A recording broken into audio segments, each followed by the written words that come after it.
Friends welcome back to our YouTube channel. आजको भिडियोमा हामी स्ट्याटिक मेम्बर्स एन्ड फङ्सनको बारेमा कुरा गर्नेछौँ होइन। सिम्पली यहाँ मेम्बर्स भनेको एट्रिब्युट्स प्रोपर्टीलाई भनिएको छ भने फङ्सन त फङ्सन भइ नै गयो है।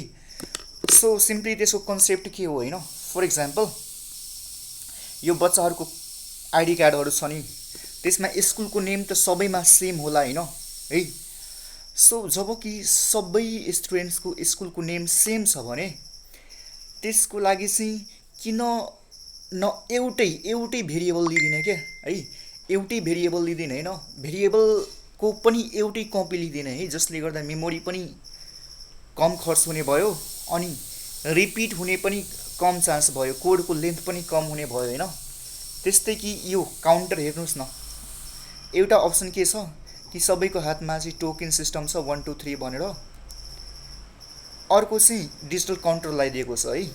डिजिटल काउन्टर भनेको सिङ्गल भेरिएबल भयो अनि त्यसपछि तिनीहरूको हातमा भएको त्यो मल्टिपल भेरिएबल भयो।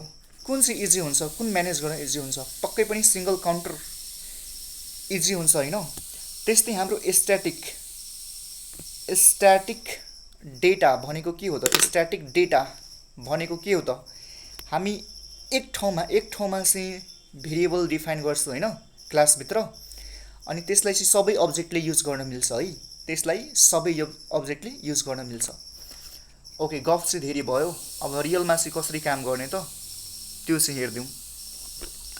सो मैले सिम्पली के बनाएँ, एउटा क्लास बनाएँ, क्लास स्टुडेन्ट बनाएँ। अब हेर्नुहोस्, क्लास बनाउने तरिका चाहिँ के हो, सिम्पली यो प्यारेन्थेसिस दिने अनि नबिर्सिकन सेमिकोलन दिने है। सो मैले एउटा स्टुडेन्ट नामको क्लास बनाएँ, त्यसपछि म यहाँ पब्लिक राखिदिन्छु अनि म चाहिँ यहाँ के गर्छु त एउटा स्कुल नेमको प्रोपर्टी बनाउँछु। सो स्ट्रिङ स्कुल नेम भनेर चाहिँ एउटा मैले भेरिएबल बनाएँ होइन। यो चाहिँ नर्मल भेरिएबल भयो। अब यसलाई स्ट्याटिक भेरिएबल कसरी बनाउने त? सिम्पली यहाँ चाहिँ स्ट्याटिक किवर्ड युज गरेर है। सो यो मेरो चाहिँ के भयो त? स्ट्याटिक भेरिएबल भयो। अब चाहिँ स्ट्याटिक भेरिएबल मैले स्कुल नेम राखेँ, किनकि स्कुल नेम सबै स्टुडेन्ट्सको लागि कमन त हो नि, त्यसैले यस्ता कमन कुराहरूलाई चाहिँ स्ट्याटिक भेरिएबलमा राखिन्छ। Is is clear? अब मैले यो भेरिएबललाई युज गर्न चाहिँ स्ट्याटिक फङ्सन बनाउनु पर्ने हुन्छ। सो कसरी बनाउने त? सुरुमा चाहिँ नर्मल फङ्सन बनाऊँ। मैले सिम्पली के भने, void print school name, void print school name भने फङ्सन बनाएँ राइट। फङ्सन कसरी बनाउने त? सुरुमा रिटर्न टाइप लेख्ने, त्यसपछि फङ्सनको नाम लेख्ने, त्यसपछि यो स्मल ब्र्याकेट दिने अनि त्यसपछि प्यारेन्थेसिस दिने। यसमा चाहिँ सेमिकोलन दिनु पर्दैन है। क्लास बनाउँदा सेमिकोलन दिनुपर्छ, फङ्सन बनाउँदा सेमिकोलन दिनु पर्दैन। Is this clear? ओके, अब म सिम्पली के गर्छु त, यसमा सी आउट गराउँछु।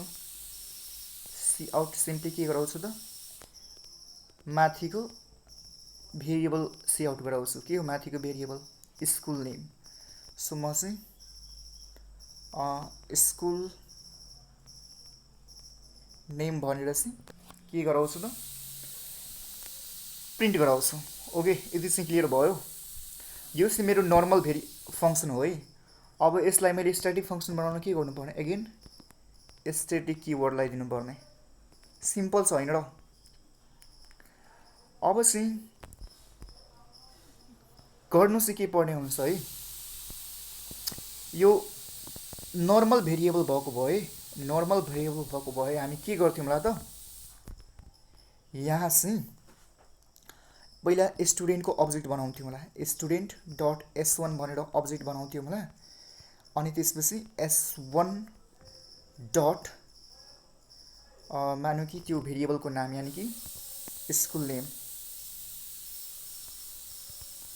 स्कुल नेम गरेर चाहिँ के गर्थ्यो होला त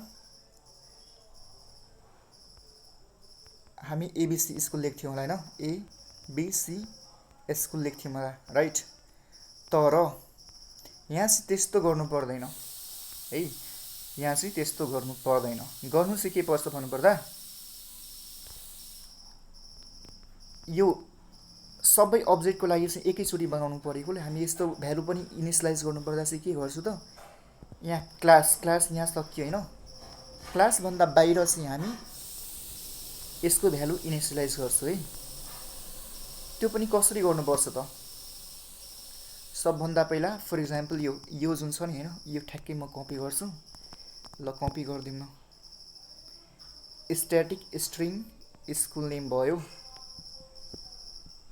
है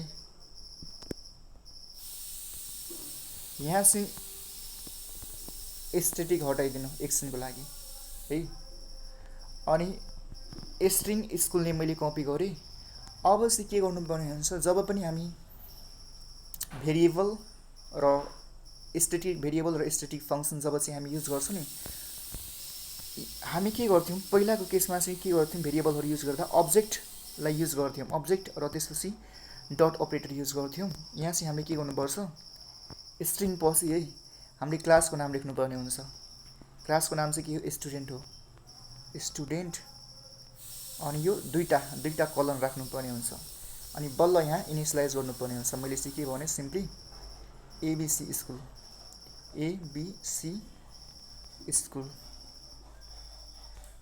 ओके फाइन मैले यति गरिसकेपछि हेर्नुहोस् मैले यो क्लासको बाहिर गरेको है क्लासको भित्र चाहिँ गर्न मिल्दैन ड्यु टु सम रिजन के हो आफै सर्च गर्नु होला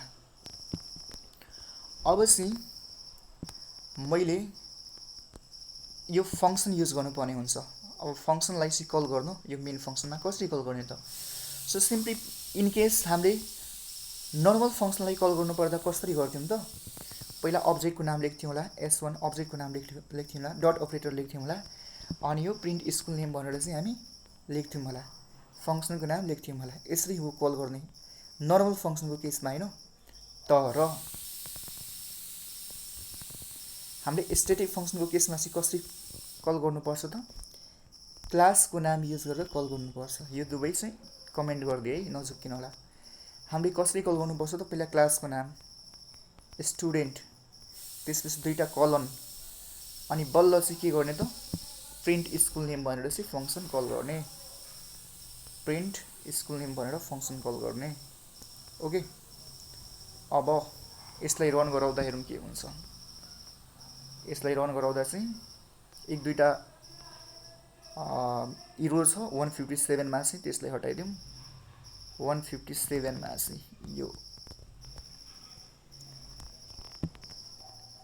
ओके अब चाहिँ मेरो एबीसी स्कुल भनेर चाहिँ के हुन्छ त प्रिन्ट भयो सो यही थियो हाम्रो के त static member static data member यानी कि स्ट्याटिक भेरिएबल र स्ट्याटिक फङ्सनको कहानी है समराइज गर्नुपर्दा हामी के भन्न सक्छौँ स्ट्याटिक डेटा मेम्बर कति बेला युज गरिन्छ त्यस्तो भेरिएबलको लागि युज गरिन्छ जुन कि सबै अब्जेक्टको लागि कमन होस् ओके त्यसपछि स्ट्याटिक फङ्सनले ओन्ली स्ट्याटिक भेरिएबल युज गर्न सक्छ है इन केस मैले स्कुल नेमको साथसाथै अर्को पनि भेरिएबल यहाँ प्रिन्ट गराउन खोजेँ भने त्यो इरोर आउँछ नपत्याए चेक गरी हेर्नु होला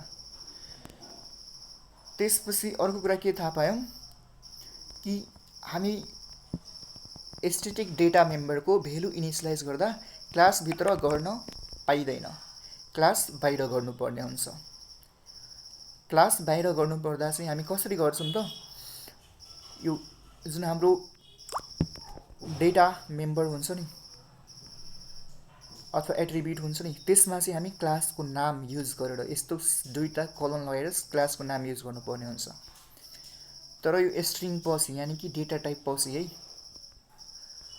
अनि लास्ट कुरा हामीले के बुझ्यौँ एगेन हामीले फङ्सन कल गर्दा चाहिँ यसरी क्लासको नाम युज गरेर चाहिँ हामीले फङ्सन कल गर्नुपर्ने हुन्छ है। सो यति नै हो बेसिक कन्सेप्ट्स। यसको एउटा पपुलर इक्जाम्पल छ, काउन्टरवाला इक्जाम्पल छ होइन, तपाईँहरूको बुकमा चाहिँ त्यो दिएको होला। इनकेस यसको अर्को इक्जाम्पल पनि तपाईँ हेर्न चाहनुहुन्छ भने मलाई कमेन्ट बक्समा भन्नुहोस्, म भिडियो बनाएर अपलोड गरिदिउँला। Thank you so much for watching this video. आफ्नो क्लासको ग्रुप च्याट हुन्छ नि त्यसमा चाहिँ यो प्लेलिस्ट सेयर गर्नुहोला। Thank you so much.